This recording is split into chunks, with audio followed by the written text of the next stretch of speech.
如果在我的世界中会发生各种各样的真实自然灾害，该如何通关 MC？ 本期视频，这位大神将在一个可以召唤各种自然灾害的世界里生存。这些自然灾害甚至还带来了各种怪物，但也有各种取之不尽的财宝和装备。游戏开始，他在村庄里发现了一个不稳定的幸运方块，里面到底是什么呢？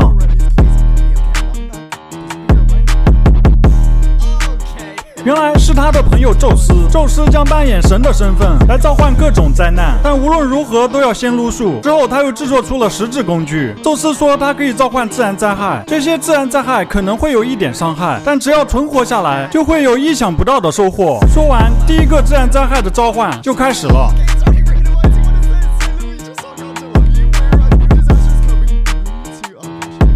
第一个自然灾害竟然是村民雨，有大量的村民从天而降，落到地面会形成一个爆炸。令人意外的是，还有整块的沙漠神殿也会从天而降，这也太壮观了吧！而且沙漠神殿里的宝箱也是真实存在的，他搜刮了里面的资源，等他出来，外面已经物是人非。他先合成出了一个钻石镐，这样就可以更快的挖宝箱了。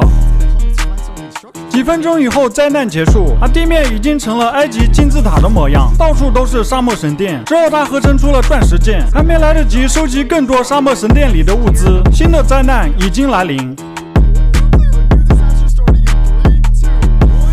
第二个灾难竟然是野火，随之大量的闪电引燃了大片的森林。他需要扑灭这两团高高的烈火，才能够停止这个灾难。这里附近的树木都被烧得乌黑，这边还有一团烈火，扑灭灾难就结束了。整个森林被烈火和岩浆已经烧得不成样子。之后他想进入矿洞挖矿，宙斯却叫住了他。挖矿何必那么麻烦呢？一场灾难的事。说着，一场新的灾难开始发动。竟然是酸雨，大量的绿色雨滴像流星一样掉落下来，到地面瞬间腐蚀成一个坑，而且还生成了一个蓝色的酸雨史莱姆怪物，它必须铲除，然后才能结束这场灾难。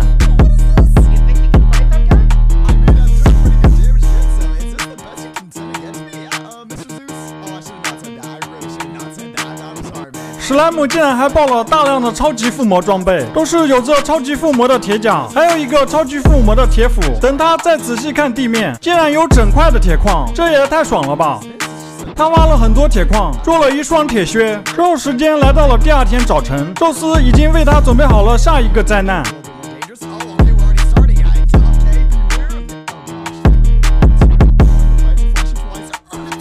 竟然是地震，会发生什么呢？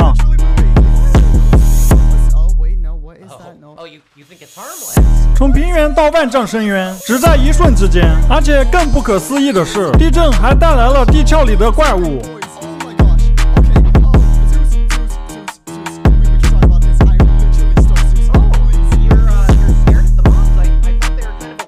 费了9牛2虎之力，他终于打败了怪物，而地震灾难也结束了。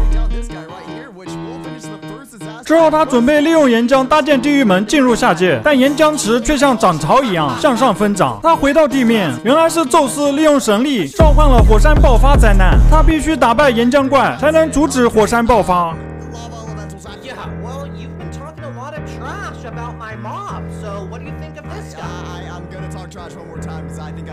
岩浆怪被打败，灾难结束，但同时又掉落了大量的超级装备，包括一把超级附魔的钻石剑。他继续收集了一些木头，恢复完血量，新的灾难又接踵而至。这次竟然是飓风，夹杂着飓风，竟然有大量的物资掉落。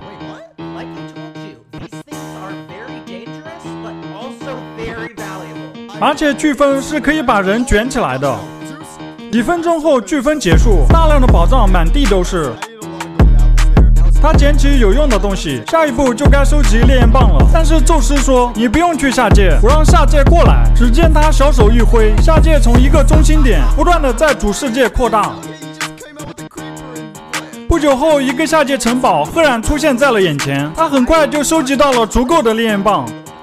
等他回到地面，新的灾难已经在来临的路上了，流星雨风暴疯狂地向他袭来。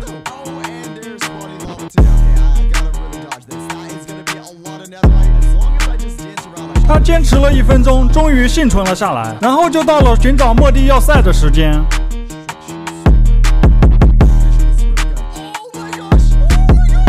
此把所有的要塞都召唤到了主世界，这样就可以方便寻找了。很快就找到了末地门，进入末地。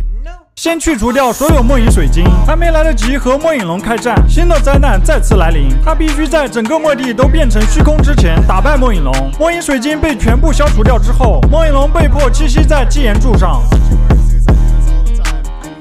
在下界合金剑的攻击之下，他终于打败了末影龙，取得了游戏的胜利。而此时的末地已经变成了这个样子，而且还在不断的下沉。